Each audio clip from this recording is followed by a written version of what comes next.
The only people who believe the Supreme Court is apolitical are on it. Some 4 decades and 2 Chief Justices ago, Bob Woodward and Scott Armstrong published The Brethren, an unusual look inside the politics, especially the office politics, of the Supreme Court. The book's novelty, and much of the criticism it elicited when it was published in 1979, resulted from the author's treatment of the High Court as just one more Washington institution. The book exposed rivalries among the justices and self-importance among the clerks, as well as the robe-twisting that shaped major decisions on school busing, the Pentagon Papers, abortion rights, and the Nixon tapes. In The Brethren, the buzzy and the meaty occupy the same chambers. Justices deride one another behind their backs. Spaghetti spine, usurper, and dummy are among the typical insults, and staff members gather around a portable TV to watch the Senate Watergate hearings, with Justice Thurgood Marshall providing running commentary. Right on, Brother Dean.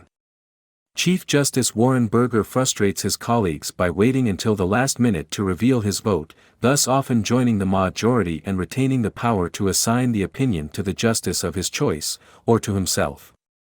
At times we see justices deciding their votes on political or personal rationales and then casting about for constitutional justifications. And The Brethren puts the office in office politics. When Burger extends the justices' 30-minute lunch gatherings to a full hour, multiple dissents ensue. Hugo Black, for instance, worries they all might start overreading. Joan Biskupic's new book on the High Court, 9 Black Robes, is more analytical, less focused on insider details than on how the ideological divides of the Trump era are apparent in the decisions and demeanor of the High Court. Still, it is hard to read 9 Black Robes without thinking about The Brethren. Woodward and Armstrong show how politicking inside the court led to the ascent of a moderate faction between the liberals of the Earl Warren Court and the Nixon-era conservative wing. Biskupic shows how the politics surrounding the court leading to President Donald Trump's 3 appointments has produced a realignment in which the standard liberal-moderate conservative lines no longer define the institution. What matters most now are the divides among the conservative justices, as they ponder how far they will go. The center was in control, Woodward and Armstrong write in the final sentence of The Brethren. The court had no middle, no center to hold, Biskupic laments at the end of 9 Black Robes. Sometimes sequels are written decades apart and by different authors. The justices in Biskupic's account repeatedly assert that the court is not politicized. My goal today is to convince you that this court is not comprised of a bunch of partisan hacks, Justice Amy Coney Barrett declared in a speech in 2021. She was speaking, incidentally, at the University of Louisville's McConnell Center. The last thing that the court should do is to look as polarized as every other institution in America, Justice Elena Kagan said in a 2019 speech. The only way to be seen as not that, is not to be that. Ever the institutionalist, Chief Justice John Roberts contrasted the court's work to that of the other branches.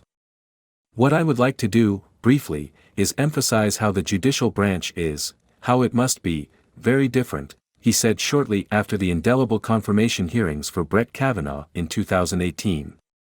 We do not sit on opposite sides of an aisle, we do not caucus in separate rooms, we do not serve one party or one interest. We serve one nation. How the judicial branch is, how it must be, very different.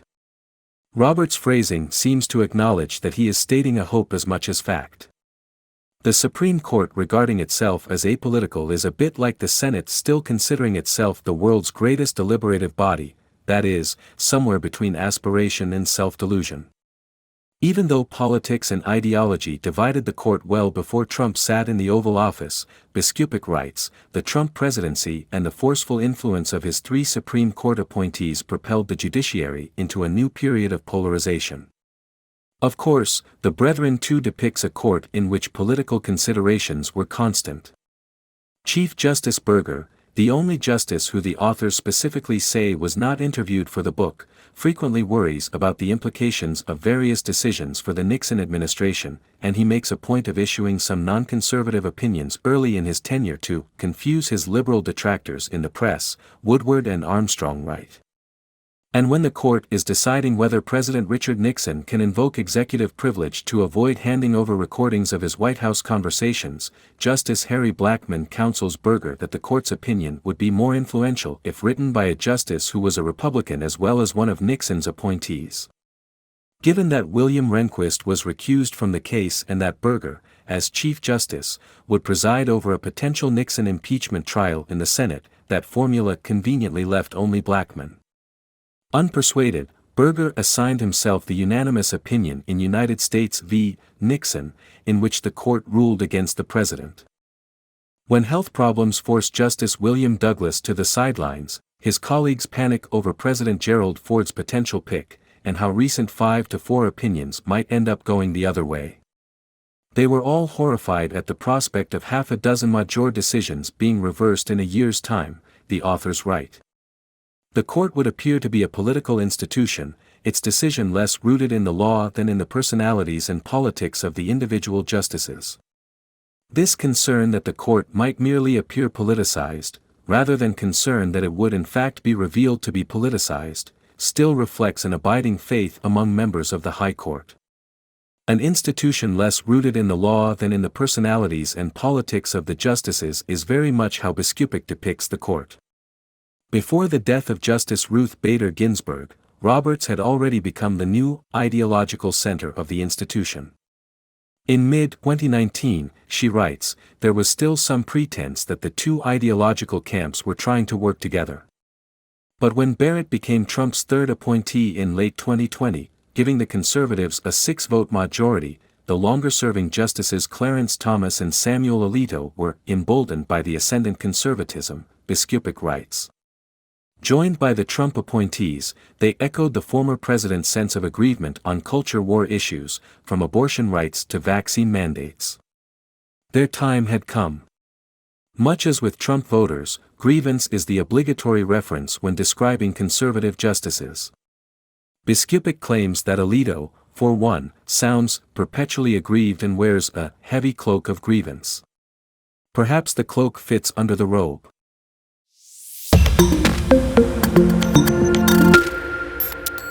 The only people who believe the Supreme Court is apolitical are on it.